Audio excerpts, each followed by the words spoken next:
มีหยังในอะไรอยู่ข้างในนะบ่มีสิมีหยังบ่ได้มีหยังบ่มีแต่ห้องนั่นแหละ มีแต่ห้ มี อง แต่เฮือนนั่นแหละ แม่นบ่ เปิดเบิ่งก็มีแต่เฮือนนะสิมีหยังหั่น ยังบ่มีเครื่อง ยังบ่มีเครื่องบ่มีของหยัง สำสร้างครอบครัวใหม่ได้เนาะ แต่ว่าหลักอะไรยันเขาตอนระเบิด ยันก็ตอระเบิดกันบ่หลอกนี่ก็บ่ได้ เขาต่อระเบิดไป โดย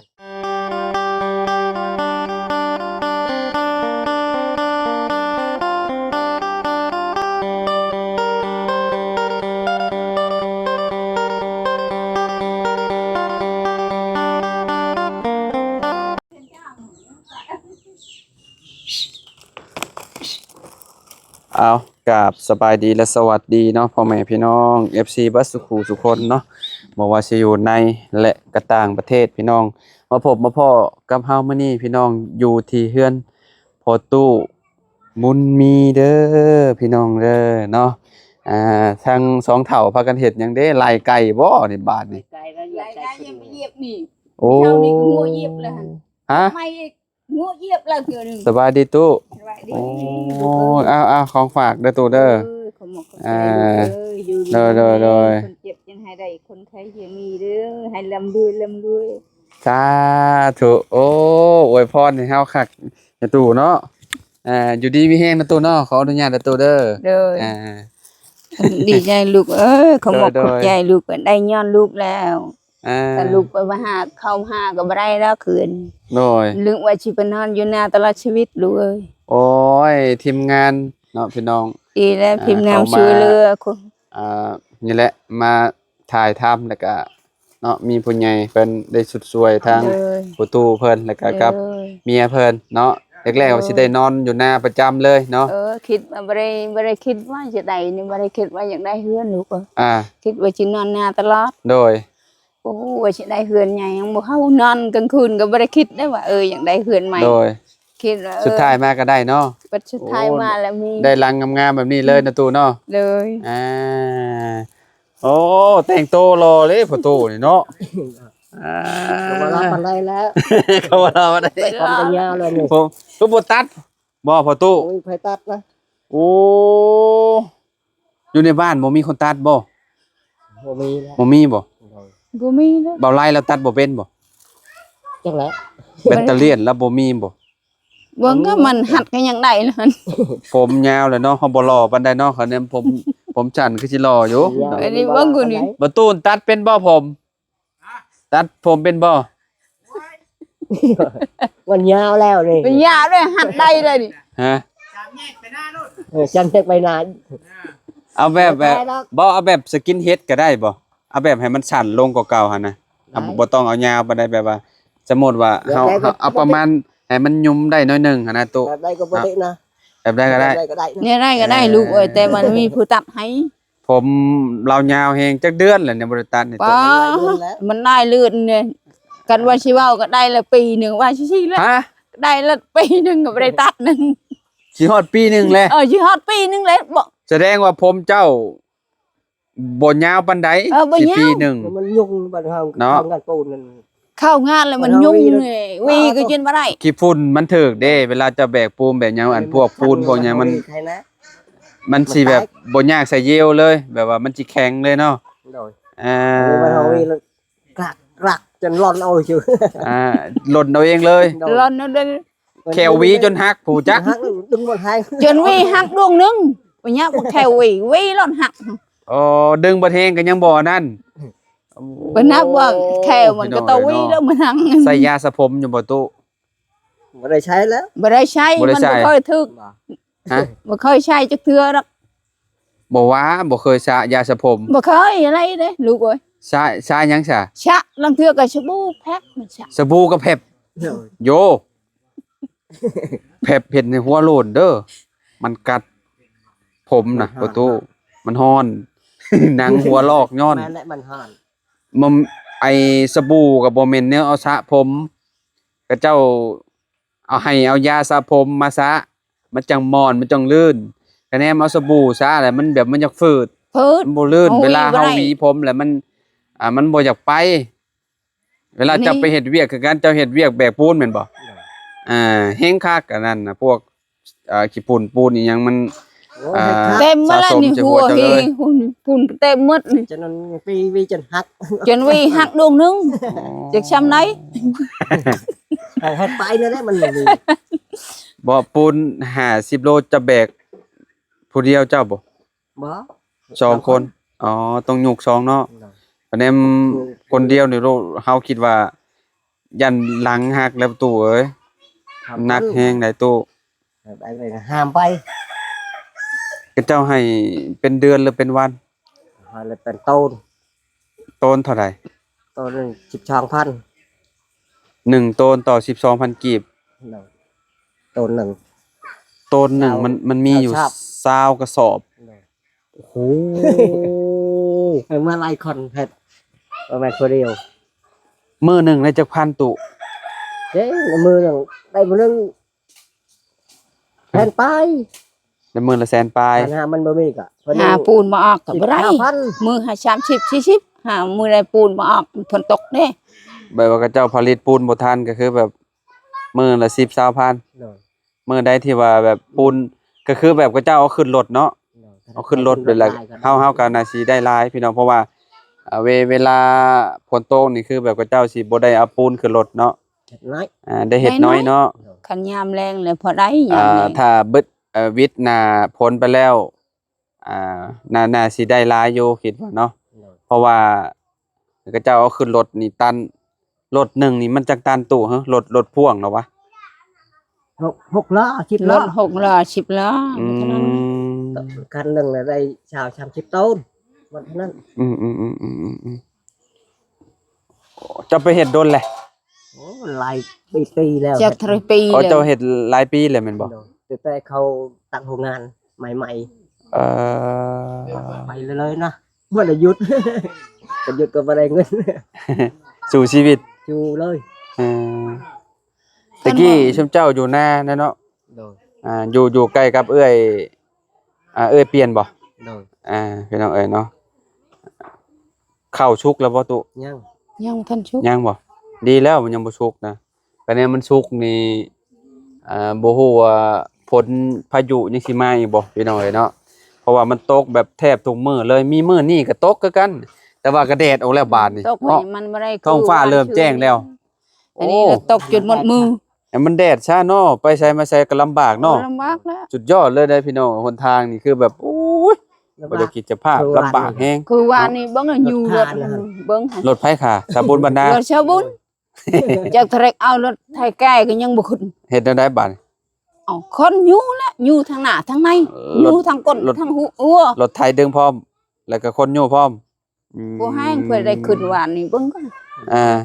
เขาบ่ได้เลยไป เด้เราหลับเราบ่เข้า วันนี้เราเข้าบ่มื้อนี้ เราจอดไว้พุ่น เอ่อ แล้วเข้าย่างเอาเข้ามาพี่ มันลมแฮงเนาะ โดย แปลว่าฝนตกดุหั่นนะพี่น้องเอ้ยเนาะคือแบบนี้เนี่ยเฮือนประตูบุญมี เป็ กับ น มัน ไป นี่ บ่มื้อนี้ แบบมันบวมเนาะดินบวมมันอิ่มน้ำแห้งนะพี่น้องเอ้ยเนาะมันก็เลยแบบคืนน้ำบ่เบิดบ่แห้งพี่น้องเอ้ยเนาะสายบ้านนี่สายบ้านนี่อ้าว อย่างใด กิน ตัวไหน น้ำไปตู้ได้นี่น่ะ อย่ากินว่าเอาเอ้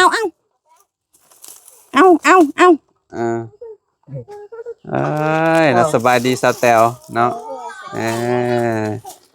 ลูกชายสาวแตวก็พี่น้องเอ้ยเนาะวัยกำลังกินเนาะตู้เนาะ เลย ตู้บ่ได้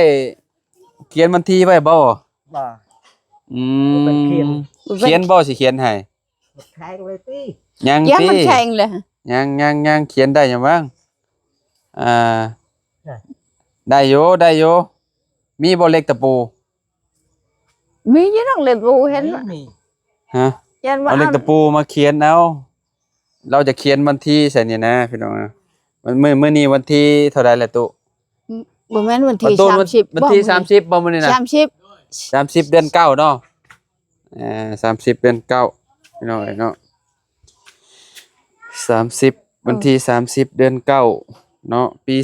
2025พี่น้องเอ้ยเนาะเทพื้นให้พ่อตู้บุญมีกับเมียเนาะแล้วเรียบร้อยแล้วก็สิเอาเตียงมาวางนี่บ่ตู้ เขียนเบิ่ง เอาเข้ามาบ่เตียงน่ะ เขาใน เข้าไปนอนอยู่ในเนาะเขียนบ่งใดดี วงใดก็ได้วันให้เขาเห็นให้เขาเห็น ใส่เบิ่ง กินนอกในก็เขาบ่เห็นเด้ โอ้แบบนี้บ่มื้อนี้วันที่เท่าใดตุ30เนาะ 30วันนี้29มื้อนี้30 30อ่า30เนาะเอ่อเดือนเก้ามื้อสุดท้ายเลยมื้อนี้เดือนเก้าวันที่30เนาะ โดย นี่นี่นี่ จะคำเก่าคำหรือแปด จักละ มื้อนี้โมเมนต์11บ่โมเมนต์11บ่ตู่เอ้ย จังว่า ไม่ตูง จักคนเลย พอตูบ่จักมันทีตูจักคำนี่จักไร อ่า25นี่สิได้ฮู้เด้จักหน่อยชุมเจ้าก็โอ้ยสร้างตั้งแต่มื้อใดเด้เทตั้งแต่มื้อใดอ่าเรียบร้อยเขียนให้เรียบร้อยนี่จุดหม้องนี้เรียบร้อยอ่าที่30เดือน9 2025เนาะพี่น้องเอ้ยเนาะเพิ่นเทให้เรียบร้อยแล้วเนาะเนาะที่นี่ฮอดหม่องได้นี่ตุ นั่นแหละนี่ นี่หลักนี่ก็ชื่อไปพุ่น ลักนี่เนาะหอยยังนี่ จะไป เช็ดห้อยยัง กินได้บ่ กินได้ หอยสังล่ะวะอันนี้ บ่จัก ฮะ กินได้ ยามฝนตกแห้งลาย หอยยังพี่น้องคอมเมนต์มาดูพี่น้องนี่ ก็อยากก็จะว่ากินได้มันกินได้ หอยสังล่ะวะน่าสิหอยสังนี่ละชื่อมัน ตัวนั้นก็เบิ่นกก ใจฮอดใจ เป็นพวงอยู่นั่นแล้วชื่อฮอดกกนั่นพุ่นแดนตัวนี้ฮอดพุ่นกกยางพุ่น กกยางโมเมนต์ต้นมักทินบ่ มันชื่อนี่ ยับลงไปพุ่นมองกอไผบ้านบ่ นี่แหละมันมีทางหอมตัวหอมกลางเอาตัวนี้หลักตัวนี้ชื่อไปพุ่น มองนี่ก็ลักนี่เนาะแล้วก็ฮอดมองไทยเพิ่นมั่างอันนี้เอาเพิ่นสิเฮ็ดทวนครัวใหม่บ่ฮะ โดยเฮ็ดไหมนะมื้ออื่นก็ช่างเฮ็ดนะ อืมมองนี่เลยประตูมองนี่บ่ลักนี่บ่ฮะ แม่ก็แม่เอง เอ่อ คนข้างคน ตะกี้แต่ก่อนพี่น้องเนาะตะกี้แต่ก่อนก็เพื่อนเราก็อยู่หม่องนี้เนาะอันกระต๊อบตัวนั้นเนาะกระต๊อบเก่าเนาะตอนนั้นเนาะที่ว่าม่างชุมเฮาม่างตอนนั้นน่ะพี่น้องเอ้ยเนาะม่างจากบ่นี้แล้วก็ไปเฮ็ดอยู่พุ่นเรือนชาวแตวอยู่พุ่นพี่น้องเอ้ยเนาะแล้วก็กลับมาอีกครั้งก็เป็นเฮือนบ่ตู้อยู่นี่บ้านนี่กับเมียเราเนาะ เยอะ เป็นวัวไปพ่นเป็นนาไปนี่เดินบ้านเลยนี่ มุมนี้ หน้าบ้าน มุมนี้เป็นหน้าบ้าน เยอะ มันก็สิ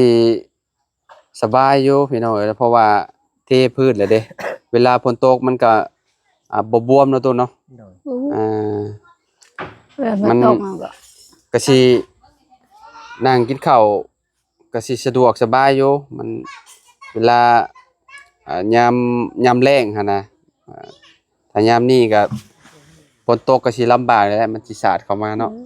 อืม คันบ่เอาผ้ายางให้อันบ่ได้แล้วยานฝนตกมัน หมองนี่น่ะสิเฮ็ดเป็นหน้าบ้านบ่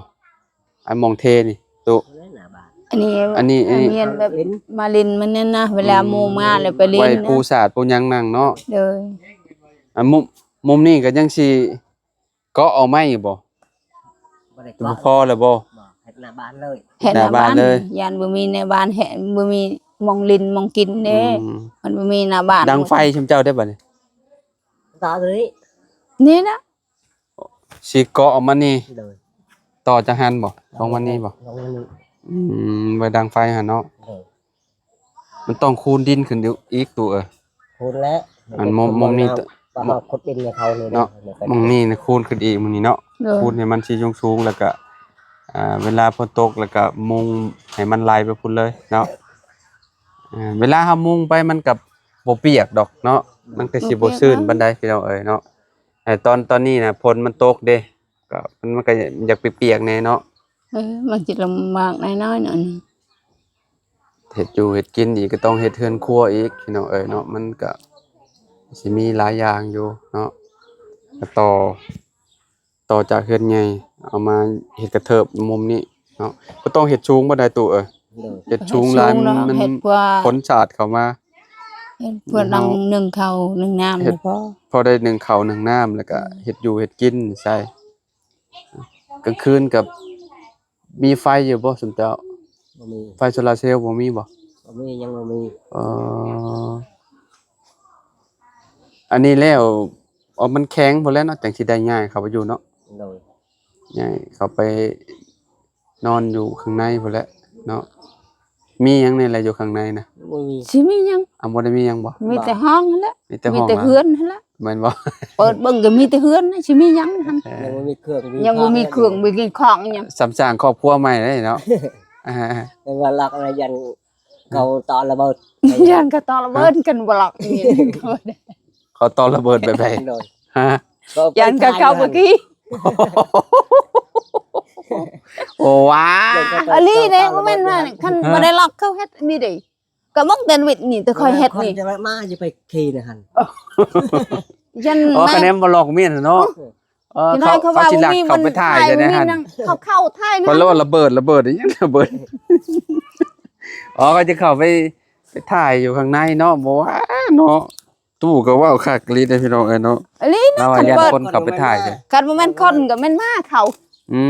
มเต็มอยู่แล้วเนาะ มื้อนั้นก็ขี่มาเลยมื้อนั้น บ่ เด้อ ช่างกึบช่างอีบแล้วเหมือนนั้น โอ้อย่าบอกว่าเป็นเฮือนก้อนนี่เฮือนขี่มาแล้วจะเฮือนก้อนจะเฮือนขี่มายังละ คุณเจ้าบ่อยู่บ่หลอกเมียนก็คือสิฮู้แหล้วเนาะหมามันก็ นี่ โอ้คักปัญญังแหละมันว่าสำเฮือนมันแหละเนาะคนบ่อยู่ซ้ำนั่นก็กึบช่างอีบแล้วได้ขี่มาก ลางคืนก็มืดตื้อๆแล้วอันนี้คะแนนบ่มีไฟเนาะแบบมันต้องมีไฟจักอันหนึงเนาะ พูดแล้ แบบ ว ว่าเวลา แล้วไผแล้วเขา เอาไต ได้ ให้ น้ำพุ่นแน่ลูกเอ้ยหาเงินชื่อก็เข้าอันนั้นนะยังไผยังกันน้อยๆเนี่ย โซลาร์เซลล์เอามาเนาะวางไว้อยู่เทิงเนาะตัวเนาะวางไว้อยู่เทิงแล้วก็อัน แต่เดี๋ยวนี้บ่แห้งนอกยังบ่ได้นอกสิเดี๋ยวนี้พูน อืม แล้วเข้าเลยน้ำพุ่นแล้ว ผัวหาเงินได้พุ่นแล้วเนาะ กลัวจะหาเงินได้ก็ไม่น้อยลูกเอ้ย จุ๊บเจ้าซื้อข้าวกินแล้วว่าของมัน ชื่อ อืม เชื่อมื้อนั้นนั่นชาวบุญน่ะมาชอบหนึงชาว5โล4ชอบ 4 สอบ25โลเท่าใด เป็นร้อยหนึง แม่นบ่แม่นบ่ แม่นแม่นอยู่ ก็ได้ยินประตูว่า50โล อะไรบ่ปัน เออ อะไรบ่เป็นลูกเอ้ย โล สี่สอบ เขาว่า สี่สอบสอบละ25โลก็50โลเหรอประตูอ่ะทางสแตลว่า100โลแล้วว่าสแตลว่าเออ บ่ฮู้ลิบ่แม่นสิเว้านี่บ่ฮู้ลิเด้ แม่นหั่นแหละเนาะบางคนบ่ได้เรียนหนังสือเด้ บ่เห็นละ ก็สิ มัน บ่ บ่ฮู้ จัก หยังเลย บ่ได้เข้าเรียน บ่ได้เข้าโรงเรียนใหม่ก็คือกัน อืม เขียนบ่ออกอ่านบ่ออกนี่ก็เบิ่งก่อน เขียนก็ยังบ่ออก เดี๋ยวเขาเรียนให้อ่านก็ยังบ่ปัน คนตะกี้แต่ก่อนเนาะ บ่เป็น ตะ ลิเด้ กี้แต่ก่อนบางคนบ่เข้าโรงเรียนก็บ่เป็นอันนี้แหละ บ่เป็นเลย เนาะคันชุมเฮาบ่เข้าโรงเรียนชุมเฮาก็สิปึกคือกันนั่นแหละไล่เลขก็สิบ่เป็นคือกันนั่นแหละ พอโตว่าแล้วมีแต่ตาบอดหมด อืม ตาบอดว่าคนมาเป็นชื่อตาบอด ก็ว่าคนบ่เป็นชื่อ ลูกเจ้ายังเป็นอยู่สาวแตวเรายังเป็นภาษาไทยอยู่ได้เอายังเก่งอยู่สาวแตว มันเฮ็ด นี่แหละก็เจ้าจะว่ามีลูกมีหลานให้เฮียนก็เจ้าว่า เอากูยอมแล้วลูกนั่นบ่มีดอกลูกนี่แล้วชัด มีแต่หลาน มีแต่หลานบ่อยากได้ลูกมันแล้วชัด เท่าเลยเด้ เท่าเลยมันบ่มีมันชุดเลย มันชุดลูกเลยบ่มีเลย บ่มีแล้ว บ่มีจักคนแล้ว บ่มีเจ้าของ ไปบอกให้เอาผัวตอนเฒ่า เอาแต่นมพุ่นละหันมันบ่มีบ่แม่นว่าหาก็เอาได้เอาแต่เป็นชาวแล้วก็เป็นเอาพุ่น หากบ่มีลูกเนาะ หังบ่มี เป็นแม่กระแดงบ่แม่ตุ บ่จะเป็นจังได๋ ได้ ยันแม่กระแดงแล้วเนาะบ่มีลูกเนาะ บ่ชื่อรถแม่ก็ได้ แบบว่าอยากได้ลูกก็บ่ได้หั่นน่ะ บ่ได้นะก็จะว่าคันว่าสมมุตินะเราช่าง บางคนน่ะอยากได้แบบว่า คนได้ หากบ่ได้ลูกอะนะพี่น้องเนาะแต่สิเห็นเท่านั้นเนาะ บ่ได้จ้ะ เออ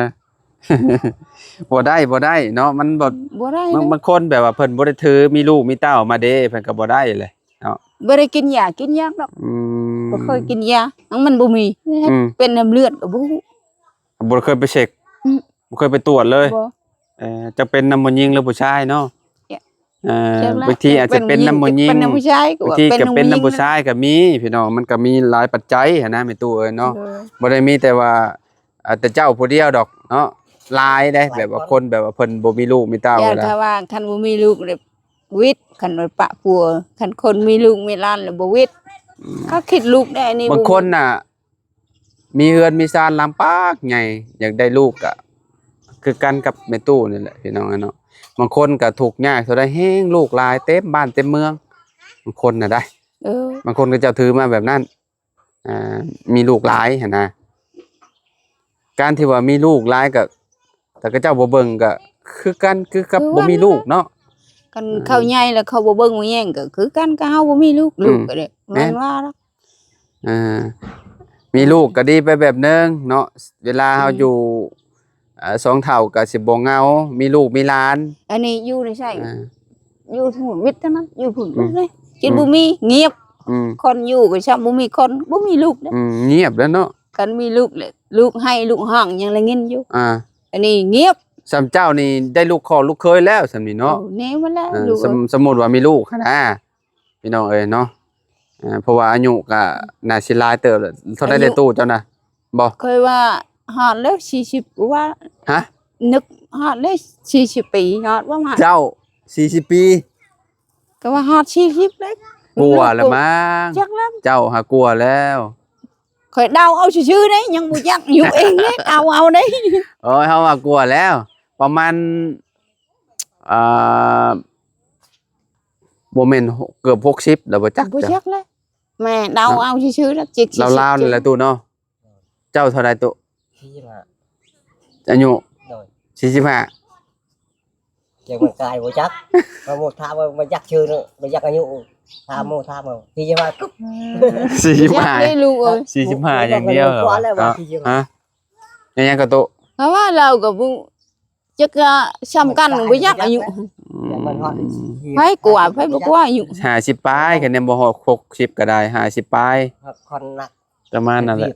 คนใจ เราเป็นคนน้อยนะ อ่า คันคนอ้วนก็โอ๊ยคนน้อยมัน ยัง เป็ หนุ่มแล้วเนาะ คือไม่แล้วก็ 40ปลายแล้วอะโอ้เกือบ50แล้วไปตู้เอ้ยเนาะ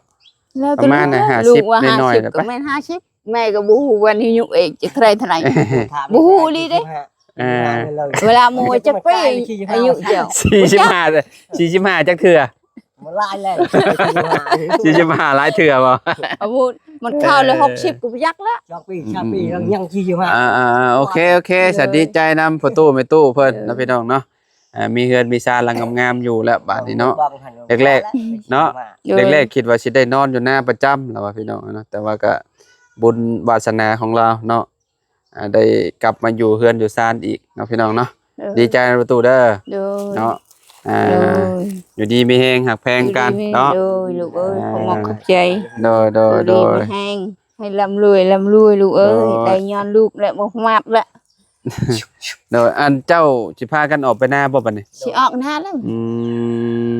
ย่างไก่กินข้าวหั่น อ๋อไก่เพิ่นปล่อยบ่ ไก่ ไก่ตัวเอง บ่ได้ปล่อยให้ยันมันออกให้เข้าคอกแล้วยันมันออกกิน ม ต้นน้อยๆชำนี้ มันแห้งคักแล้วล่ะว่านี่แล้วว่ามันยังบ่นั่นไก่เข้าเป็ด ยัง เข้ามาเหยียบมันก็มีแต่หอยตีนเป็ดแล้วนี่บ่มีไฟเผานะ คันมันแห้งเดี๋ยวคือใครดอกยัน มันแห้งก็ยังไข่นี่จังหน่อยมันเข้าไปเหยียบนี่มีแต่หอยมันเต็มแล้วเด้อนี่มันก็บ่งามอีกแล้วเห็นได้บาดนี่